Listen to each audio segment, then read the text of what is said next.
Hello বন্ধুরা, তো এখন চলছে আমার দুপুরে রান্নাবাটি। এইদিকে হচ্ছে মাছ ভাজা, এই ভোলা মাছটা ভাজা হয়ে গেলে এইটাকে সর্ষে বাটা দিয়ে ঝাল দেওয়া হবে। আর এইদিকে সর্ষে বাটা রেডি করা রয়েছে ঝাল করার জন্য। আর এইদিকে রয়েছে আমার খাবার জন্য, আমার খুব প্রিয় খাবার এগুলো সব। টমেটো তাকে ভালো করে ধুয়ে এতে আমি রসুন দিয়ে রেখে দিয়েছিলাম, সেই সমেতই আমি এটাকে পুড়িয়েছিলাম।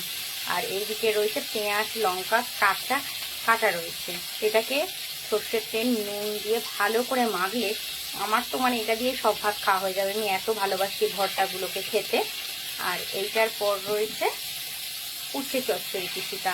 তো এই উচ্ছে চচ্চড়ি আজকে আমি খাবো না, কারণ আমার এমনি কত চচ্চড়ি খেতে ভালো লাগে না, খাই তবুও, কিন্তু আজকে আমি খাবো না। আজকে আমি এই তোমার টমেটো ভর্তা দিয়েই খাবো আর মাছের ঝাল খাবো। আর সে আমার হাজব্যান্ড খাবে উচ্ছে চচ্চড়ি আর এদিকে মাছের ঝাল।